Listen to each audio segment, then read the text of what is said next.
Hi everyone, part 7 of this brick oven build, and today I'm going to start the whole curing process. I'm going to show you how to cure a brick oven.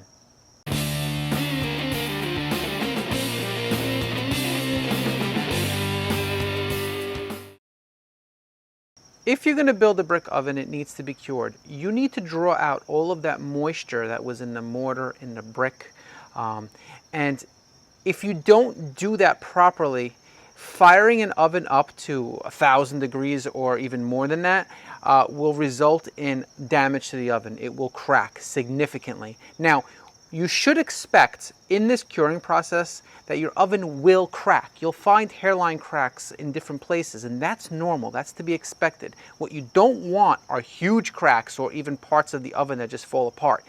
Then you know you did something wrong. To cure your oven, it needs to be done over a number of days. Each day that you light a fire, you need to allow your oven to get progressively hotter. Now, we're going to do our first day today, and I do not want to exceed 175 degrees in my oven. Now, you can look online and different people will tell you different things. I've seen anywhere from 150 to 225 for your first day, so I just decided to go somewhere in the middle. That's why I'm choosing 175. And I'm going to keep this fire going for at least 3 hours. My attempt is to keep it going for 5 hours. We'll see how that goes. Also, very, very important, the kind of wood that you use in an oven, not just for curing fires, but just in general. You need to use hardwood. You do not want to use soft woods like pine. Soft woods tend to have a lot of resin, and then they will attach themselves to the inside part of your dome, and you don't want that. You want something that burns cleaner. I'm using oak. This is hardwood. I had it, luckily, and it's going to be perfect. And I'm going to be controlling how hot this fire burns by checking it over and over again. To keep track of the temperature in my oven, I'm going to be using a thermal thermometer. And I bought this on Amazon. I think it was like 25 bucks. I'll put the link in the description. But all you have to do is just point and shoot at the interior wall of the oven, and it'll take a temperature of the stone. That brick is really what you want to control. You don't want to care so much about the temperature inside of the air. You just want to know that the brick does not get over 175 degrees. I decided to use a piece of cardboard underneath everything because now I could just slide it right in. So here we go. There are two schools of thought on whether or not you should insulate before you do these curing fires. I chose not to insulate because I thought if there was a problem, it would be a lot easier to fix it. I just added some more wood to the fire, and I want to see what temperature we have in here.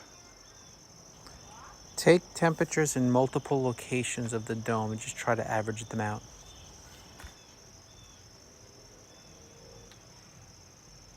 So I recommend that you make some kind of a door or covering. This is not going to be a permanent thing, obviously, but I just made this out of some plywood. And what it's going to allow me to do, it's going to allow me to starve out the fire if necessary so it doesn't burn so hot. Just by leaving it a little bit open, it's not getting as much oxygen, and it won't burn as hot, and I can make sure that that temperature doesn't climb too quickly and even bring it down if I need to.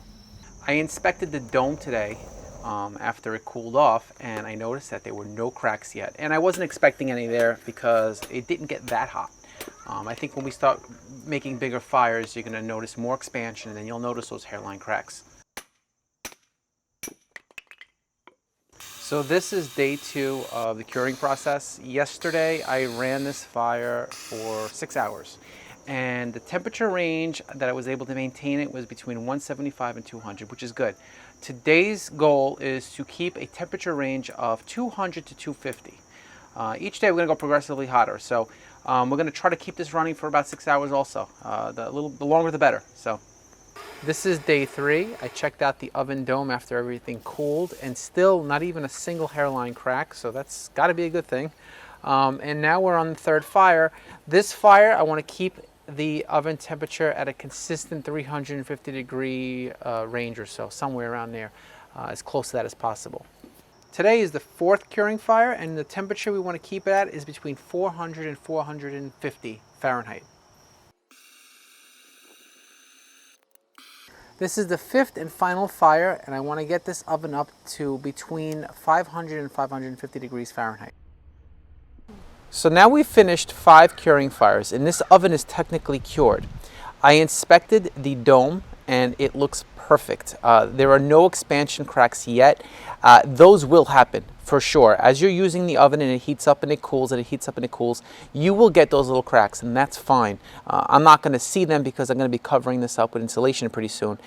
My concern was if there is a problem with the construction of the oven, by heating it up during these curing fires, we would have seen a problem happen already. A large crack or big split in the oven dome would have been visible at this point. Since it has not happened, we know that the construction is fine, and we can go forward and we can insulate it and we can put a rendering layer over it, and then we can start using it. I hope you found this video helpful. If you have any questions, put those in the comments and I will get back to you as soon as I can. If you have not subscribed, check out my channel. If you like it, please do subscribe. And if you hit the bell icon, that'll let you know when I post the next video, including the next part to this build. If you want to see progress on this oven, check me out on Instagram. I'm posting pictures of what I'm doing way before the video comes out. You can check out that link in the description. And for everybody out there, I hope you are all healthy and safe, and I will see you in the next one.